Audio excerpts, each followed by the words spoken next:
Minsan sa buhay gusto natin ng himala, pero ayaw natin ng pagbabago. Pero malinaw sa sinabi ni Jesus, ang kagalingan ay simula pa lang.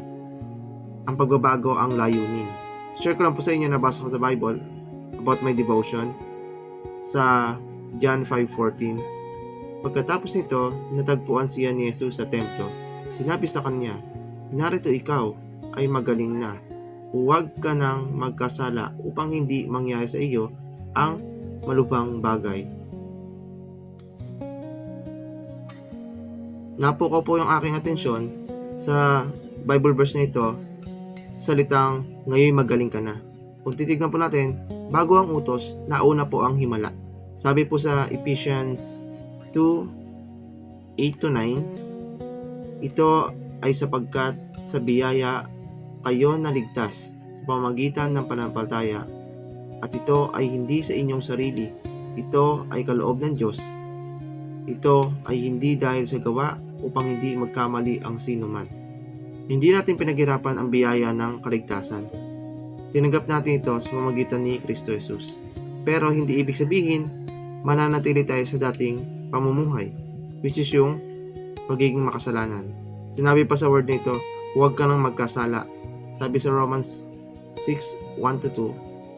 Ano ngayon ang sasabihin natin? Magpapatuloy ba tayo sa kasalanan upang ang biyaya ay sumagana? Huwag namang mangyari. Papaano nga na tayong mga namatay sa kasalanan ay patuloy na mamumuhay pa roon? Magpapatuloy ba tayo sa kasalanan? Siyempre hindi. Dahil binago na tayo ng Panginoong Hesukristo. Sinabi sa John 8:11, sinabi ni Jesus sa kaniya, kahit ako man ay hindi hahatol sa iyo, humayo ka at huwag nang magkasalang muli. Ang tunay na biyaya ay hindi pahintulot upang magkasala. Ito ay kapangyarihan upang magbago. Sabi pa sa word nito, baka may mangyari sa iyong masama. Sabi sa Galatians 6:7, huwag ninyong hayaang kayo ay maligaw. Hindi mo maaring libakin ang Diyos sapagkat anuman ang inihasik ng isang tao, iyon din ang kanyang aanihin. Ang tao ay aani sa kanyang mga tinanim dito sa buhay na meron tayo. Kaya mas maigi po magtanim tayo ng kabutihan kesa sa mga bagay na hindi nakakalugod sa Diyos. Sabi nga po sa Romans 6:23, ito ay sapagkat ang kabayaran nga ng kasalanan ay kamatayan, ngunit ang walang bayad na kaloob ng Diyos ay buhay na walang hanggan kay Kristo Jesus na ating Panginoon. Mga kapatid, just imagine, ang kabayaran ng kasalanan ay kamatayan.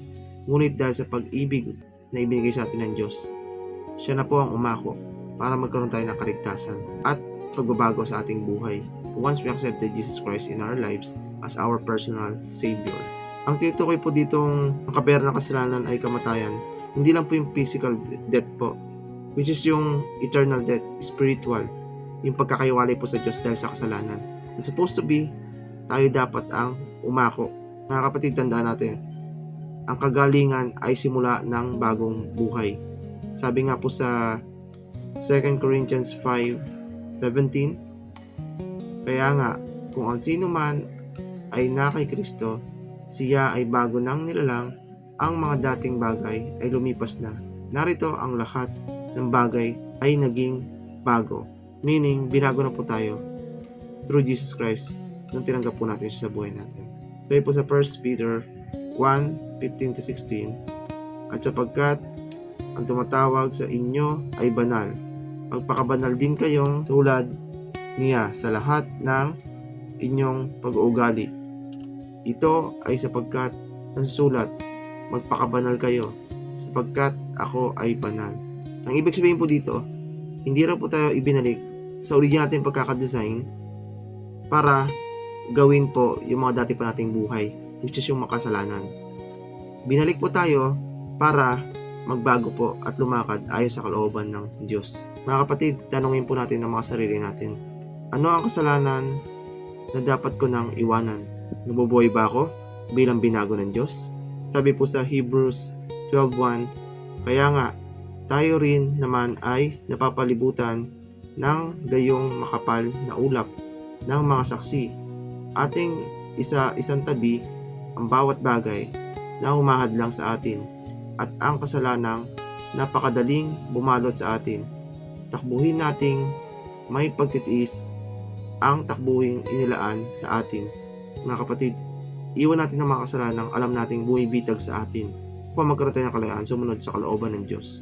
Tandaan natin mga kapatid, natagpuan tayo ng biyaya sa pamamagitan ng Panginoong Jesucristo. Ngunit, ang pagbabago ang dapat makita sa pamumuhay natin. I hope na bless po tayo sa video na ito. Maraming salamat po sa pakikinig and God bless po. Amen.